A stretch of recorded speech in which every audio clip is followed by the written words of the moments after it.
Okay, so I'd like to take you back in time to 2012, and I'd like to take you into California, and more specifically into rural California, which is the Central Valley and the foothills of California. So we were just coming off the recession, which ended, they said, in 2009, but we still had high unemployment and low home values. We also had a lot of homeowners that if they had not lost their homes, they were still underwater on their mortgages. And the banks were really they didn't want to take a lot of risk at the time, a lot of knee-jerk reactions with the banks, so credit was hard to get. They had canceled equity credit lines, and they had also, where they were struggling under their own foreclosures, trying to get those out the door and lower their portfolio. But we did have a bright spot in the central part of California, and that was the almond industry. And so almond exports to China were exploding, and they kind of estimated that in the next 10 years that they could not meet the demand for almonds to China. And so it seems like, I know it really wasn't this way, but it seems like everybody that had any kind of land was turning their lands into almonds. And so we even had people with, say, 3-acre ranchettes, all turning into almonds. We saw dairies disappear, we saw row crops disappear, we had pasture lands that were gone, fruit trees, other fruit trees such as peaches, nectarines, they were all being turned to almonds. We even had our foothills, which is traditionally a kind of a seasonal dry land, pasture land up there. They were turning even the pasture lands up in the foothills into almond orchards. And up in the foothills, there's the only type of irrigation they have is just your rainwater. So they were digging deep ag wells in order to irrigate the almonds up in the foothills. And so with that, we didn't know that beginning in 2011, and for about the next 5 or 6 years, we'd be entering a period of severe drought. In fact, in California, between 2012 and 2015, we had the lowest rainfall ever recorded in history, of record-keeping history, but we did have some scientists say that it was the lowest amount, and we were in the most prolonged period of drought in 1,200 years. At one point in time, we had, in 2014 and 2015, 60% of our state was in a D4 drought conditions, and in 2014, 100% of our state was in the D3 drought conditions.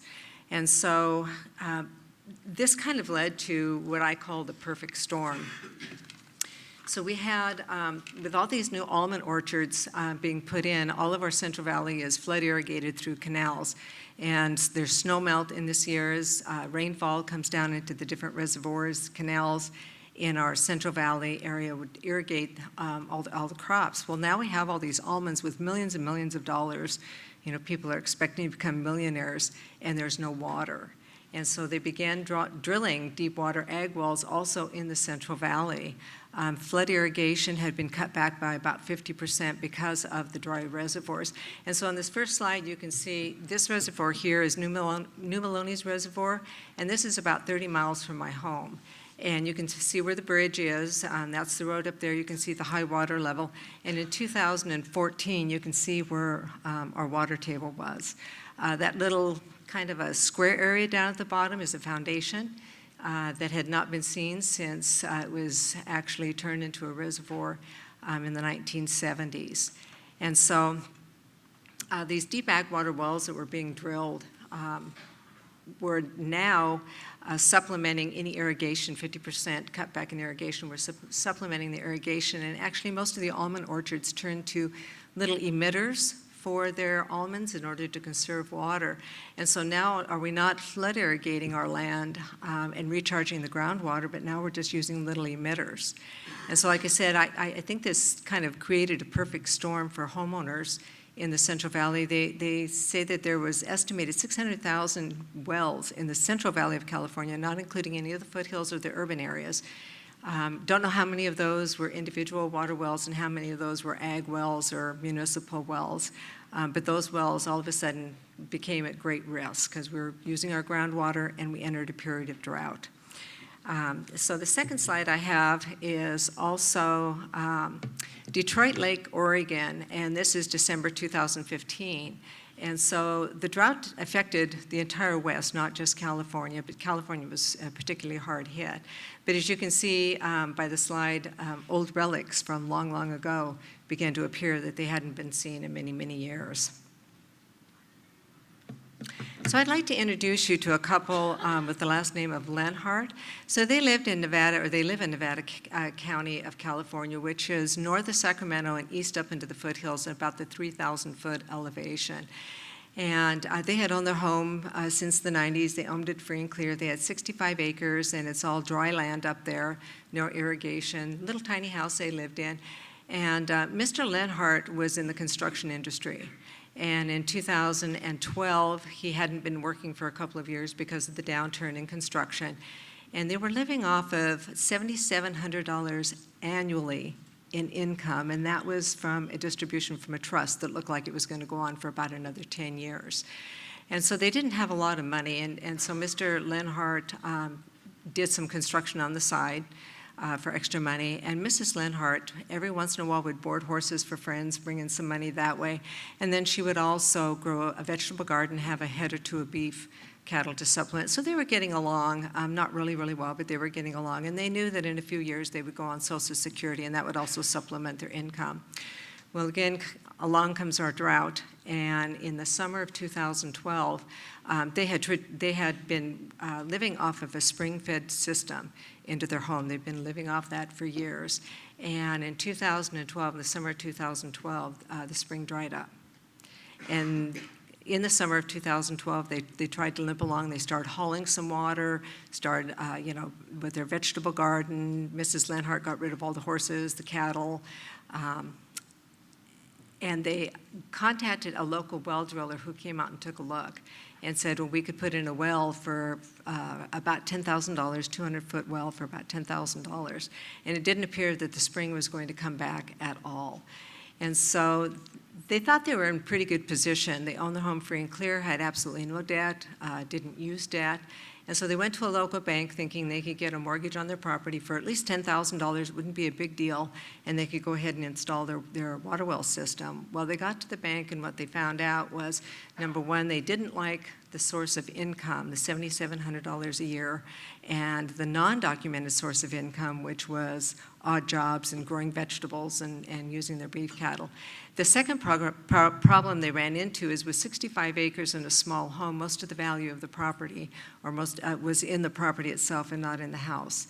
And so they didn't like that loan to value. They thought the risk was too high. And the third problem, which I thought was really funny, was they weren't going to loan on a piece of property without water. And that was the whole purpose of the loan, was to put in a well to get water. And so they were very discouraged and not knowing what they're going to do. Are they going to have to sell their property, which of course their home value had been really decreased because now there was no water at all on their property. Were they going to have to move? What were they going to do? And so through the well driller, they found out about a local nonprofit with RCAC, who I worked for, that has the HWWS program. And so they came in and applied and received the application on October 1st of 2012. And actually, this was the first application that we had received. And so it took us 18 days, calendar days, which actually turned out to be a pretty long time for us, but 18 calendar days to look at the application, go through all the paperwork, and actually get it approved. And so their well was completed November in 2012. They did go 260 feet deep. The total cost was $9,300, and the loan covered the entire amount. Their monthly loan payment was $42.95. And so that was something that they could well afford, ended up with a well on the property, and she could now grow her vegetable garden and have her head of beef on there. So if it hadn't have been for the program, the Lenharts probably would not have been able to stay on their property, probably would have had to sell their property.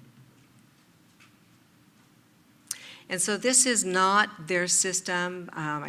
We didn't go out and take pictures of anybody or any of the systems, but this is something that might have looked like their system. And of course, being in the foothills, you can kind of see the terrain up there. So I'm probably going to reiterate a lot of what Derek said. about the program, so I'll go through it as quickly as I can. So the low interest rate loans are available to construct, repair, refurbish your private water wells.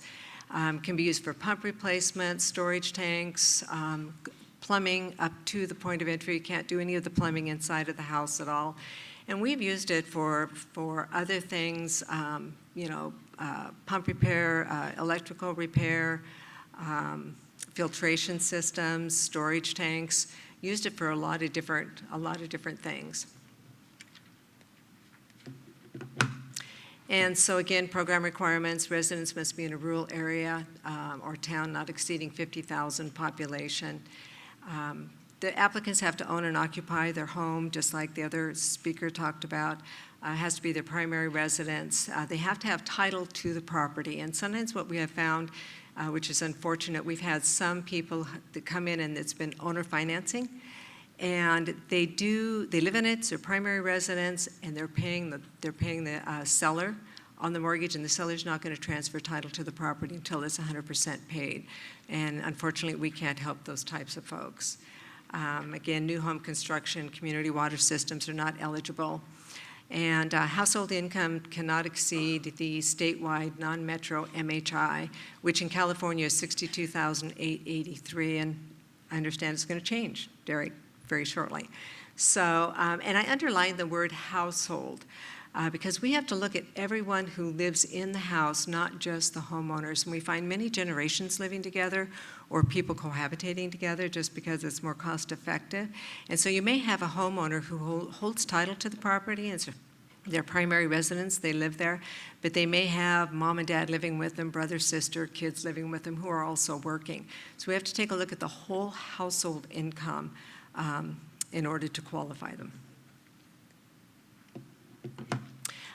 Again, maximum loan amount, $11,000. It's going to increase. I'm really glad to hear that that's going to increase. I know in California, when we started the program in 2012, $11,000, it was okay. It pretty much covered it. There was a lot of times there was some gap that the homeowner would have to finance, or sometimes the well driller would carry that amount for people.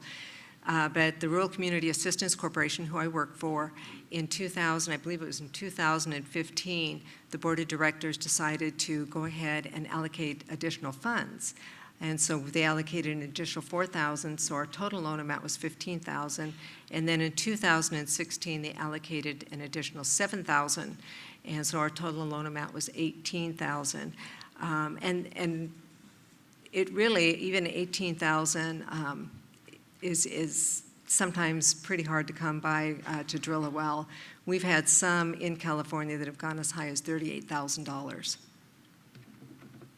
And then somebody asked a question before about cost to the homeowner, and yes, you have your monthly cost of your principal and interest payment, but associated loan costs such as your loan fee, credit report fee, recording fees, if there is room in that loan, it can be added in. And for our CAC, our loan fee is I'm retired, so I feel like I'm still there. I was there for 13 years, so I'm going to say it. I'm going to act like I still work there. But the loan fee is $100. Credit report fee for a couple is $35, and then recording fees can be anywhere from $40, $50 all the way up to $150, $160, just depending on where you live. They also asked about credit score, and Derek, I apologize, I put this under the USDA guidelines, as I guess it's really not a USDA guidelines, but our CAC has a guidelines of a credit score of 640 or above, and we were really flexible with that. I was the underwriter for the program, and we would go down in the 500s, and we did manual underwriting, where we didn't put all the figures and numbers into a computer and it just popped up whether they're approved or not. We actually did manual underwriting, and everyone has a story. When they come in, there's been a death or a disability, there's been divorce, there's been illness, there's been hardships, loss of employment. And so we really work with that credit score. We take a look at, if it's a low credit score, what was the reason for that? Do they have good credit going forward? And we really try to get these funds out into the community, out into the people that need them. Total debt ratio, 41%, and again, we worked with that. I've gone up as high as 55% total debt ratio, and again, manual underwriting, we just determine whether the people look like, they can make that type of payment. Maybe somebody's always carried a high debt ratio, but they've had good credit. So again, we were really flexible on that. If their total debt ratio was really bad, we would allow a cosigner. And the cosigner income was not considered in the household income. They were just strictly a cosigner. One of the nice things about the program is there's no maximum loan to value like when you go to a traditional bank. So you didn't have to have an appraisal.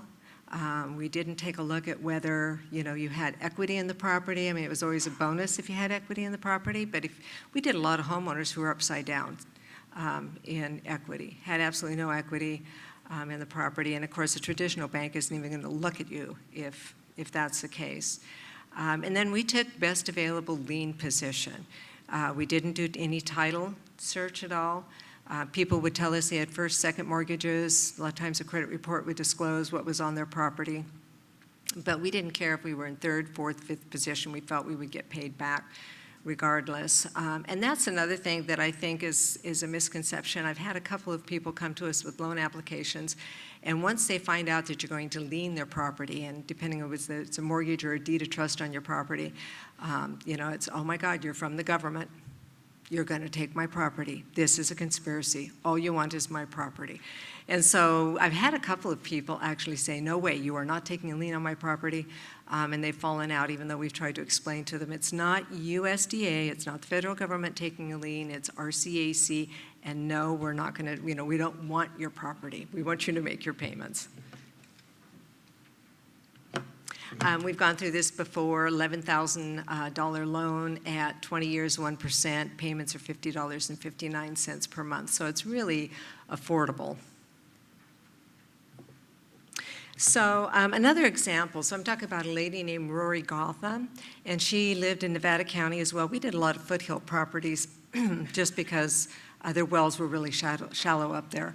And Rory Gotham is a widow, and she earned about $2,000 a month in Social Security. She lived on 5 acres, a little tiny house. And in 2015, early 2015, her well went dry. And the wells in the area were not good to begin with. It's really hard to find water up in the foothills in all the different granite fissures. And so she funded her own well in January of 2015, used all of the resources she had. She went in and actually she dug her well deeper. And by the time she got done digging the well, she had a 1.3 gallon per minute production. And that was not really adequate for what she would like to have and what she needed. It was a low producing well. And so she talked to her neighbors, and again, the well drillers are a great resource for everyone. And she talked to her well driller, and they determined that if she went to drill another well, most likely she would come up with a gallon or 1.3 gallons or less. All of her neighbors were also had inadequate wells on their property. And so she came to RCAC April 28th, 2015, requesting funds to put in a storage tank. And so her loan application was approved April 30th, and the first part of June, the well driller put in the storage tank for her. Total cost was about $6,300, and our CAC loan covered 100% of that for her. And she decided, with the storage system, that should her well completely go dry, which was a possibility in the future, that she would be able to afford to have water deliveries put into that storage tank. And again, she'd be able to live on her property forever. And so this is Miss Gotham's property. She did not want to provide a picture of her house, which was fine. But again, this just kind of gives you an idea of the terrain of which we're doing these wells. I'm going to talk a little bit briefly about RCAC, Rural Community Assistance Corporation, just to give you a flavor of what kind of a lender might receive these funds. So RCAC is a 501c3 nonprofit, and it was established in 1978. And originally it was established to provide technical assistance only for housing and affordable housing and environmental infrastructure. They work only in rural areas, 50,000 population or less, and their programs have to benefit moderate to low-income people, individual communities. And we cover the 13 western states, and I have them listed there. So in 1988, they created a loan fund, and they later were certified as a CDFI lender, which was nice. It gave them some additional funds to be able to loan out. And the current capital is $142 million in lending capital. They have 5 loan officers, which services all 13 western states, and me being a loan officer with them, underwriter, I serviced at one time or another all 13 western states. Originally, the types of loans they do, but originally the types of loans were affordable housing, environmental infrastructure, and community facilities. And their applicants were nonprofits, government agencies, and tribal entities. For many, many years, RCAC didn't do any programs for individuals. It was all for other agencies. We then started in 2012 with we applied for the HWWS loan program and received grant funds for that. So we began to loan to individuals. So we also established a small business loan program, SBA lender.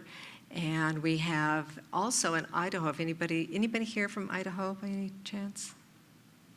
Nobody here from Idaho. We do have a septic system program. In Idaho, we have both grant and loan program, and I'm really glad to hear that RD is also going to do a septic program. But we then got the HWWS funds, loaned those out, and then we also received grants from strictly grants for homeowners from the state of California for household water wells because of our drought situation. So I'd like to introduce you to Bill and Judy Iseman. And Mr. and Mrs. Iseman were in Southern California working down there, and they realized when they retired that all they were going to have to live on was Social Security, and that wasn't going to make it in Southern California. So in early 2000s, they sold all their property in Southern California, and they moved up to Clearwater, Idaho, really small rural community, and they were able to purchase 5 acres and a single wide mobile home up there. Purchased it for cash. Ended up living off of Social Security. Their Social Security totaled between husband and wife about $27,000 annually.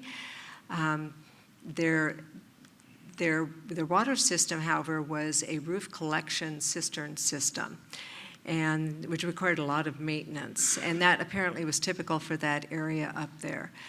Well, as the Isemans aged, it became more and more difficult to maintain that water system. And not only that, we entered the prolonged period of drought, less and less water. And a few years ago, I guess it was about 2 or 3 years ago, Mr. Iseman was diagnosed with cancer. And maintenance just became unbearable for him. And then with a severe drought, last year they totally ran out of water. And they were hauling water. And then Mr. Iseman had to go in for chemotherapy treatment, which, as you all know, requires lots of water in your home to get through the chemo treatments. And so they actually left their home, went back down to Southern California, and stayed with their daughter during the chemo treatments because they had absolutely no water at home. And it was during that period, it was April 7th, 2018, that they applied for a loan from us. They called the local USDA office pleading for help, and they directed them to us. That's how they came to RCAC. But we approved the loan on April 11th, just 4 days later, and the well was completed in August of 2018. It was 345 feet deep. Total cost was almost the $18,000. $11,000 of it was HWWS funds. Thank you. And the remainder was RCAC. And I just spoke to Mrs. Iseman not too long ago, and she wanted RD to know that Bill is in hospice care. They're back home. He's in hospice care, and it was his dream to go home and die at home. And without the program, he wouldn't have been able to do that. So she wanted to big thank you to the RD program. Hopefully I can get through this in enough time. The next people I'm going to talk about are the Mrs. Emerson. This is Becky Emerson, and Becky Emerson is a divorced mother of one, living in Wyoming. She earns about $40,000 a year. And she purchased a piece of property through owner financing. She had just been divorced. Her debt ratio was really, really high. She couldn't get a traditional mortgage through a bank, so she went ahead and did owner financing. She works at a title company, really familiar with the different requirements of purchasing a home, and went through all of her due diligence. Night she moved into her home, she turned on her water, and there was no water. And she had already had flow tests done, well tests done, no water. She figured that the lines were frozen. Well, come to find out, something, and you well drillers here probably know what happens, but something in her well house stuck open. I don't know if it was the points or the power stuck on, but the well had been pumping, and she ended up with her well casing full of mud, and it destroyed the well. And so she came to us, and actually she had a neighbor who worked for USDA who referred it to us. So she applied September 4th, 2018. Her loan was approved September 15th, 14th, 15th. You'll excuse me, I had eye surgery, I can't hardly see. I'm sorry, 2019 her loan was approved. I have it as 2018. So her well was completed in November. 685 feet deep, and the total cost was over $25,000. We covered $18,000 of that, and she was able to cover the rest of it. So this is a picture of her actual wellhead there in Wyoming. You can see kind of the terrain we're dealing with. The second picture is her wellhead, and apparently all of her pressure tanks, all of her equipment is also underground, which I'd never seen, but due to the freezing, so all underground. And I have a testimonial in the package from Becky. I would encourage you to read it. It really speaks to what happens to these people. You kind of read it; it's about a page and a half, and you think, "Oh my God, this lady's got drama!" Like you can't believe. But most of the people that come to us are facing a lot of drama in their lives, or a lot of things happening in their lives, and they're absolutely desperate. So she was someone that we were able to help. Mr. and Mrs. Annell. People living up in Modoc County, California, which is very, very northern part of California. The whole county has about 4,600 residents, very remote place. Mr. and Mrs. Annell were in their 80s, and their well went dry in 2015. They were hauling water. They were actually physically hauling 5-gallon jugs of water, and putting it in the back of their Subaru and getting it to their home. And much of the time they were also snowbound in the wintertime, and they would melt snow on their stove and use it as water. So we approved their application January 2015, and of course it was snowing, it was freezing. They didn't get their well put in until August of 2015. But between January and August, Mr. Annell passed away. And thank goodness he left enough funds, enough monthly income, so Mrs. Annell was able to go ahead and stick with the loan program. Total cost was $15,000, and our CAC covered 100% of this. And this is the Annell's property. So as you can see, it's really remote, hardly anybody around. So just some real quick statistics for our CAC. We've done 115 loans in the 6 years that we've had the funds. We have deployed over $1.1 million, and if you in loan funds into the community, and if you did the math on that, you would realize that it's a revolving loan fund because we had only received like $900,000, but we deployed $1.1 million. And we've made loans in every state except for Hawaii, Alaska, and Washington. Hopefully we can get some out of Washington. I hear that they're really dry right now. And one of the neat things is the delinquency factor is less than 3%.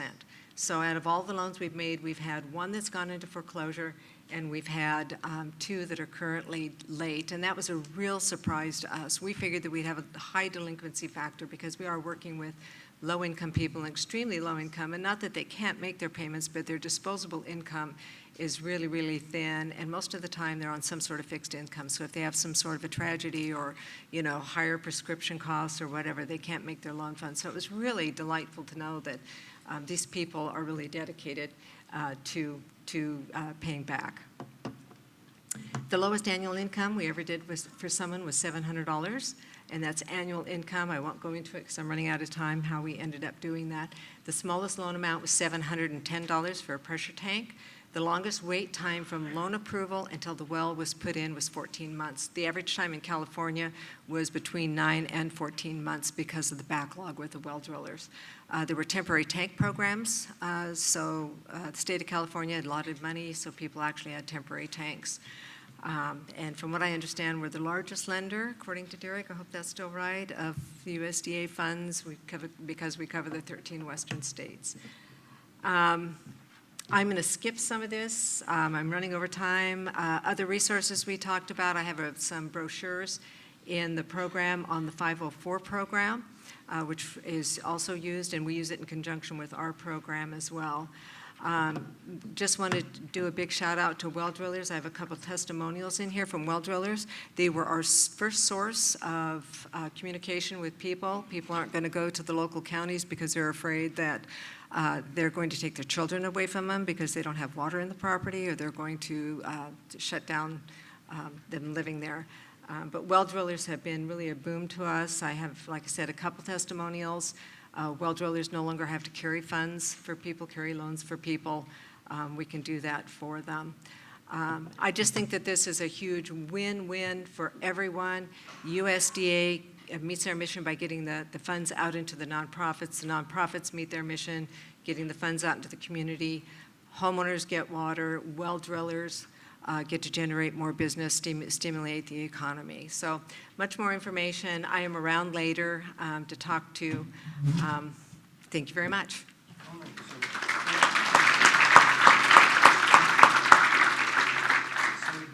We have 4 questions, so we're going to let you do what we do. Okay, all right, fine. It's, Hope I can answer. my glass. Okay. I can read it. So, can you describe, because this is a really, I'm sure, practical thing that happens.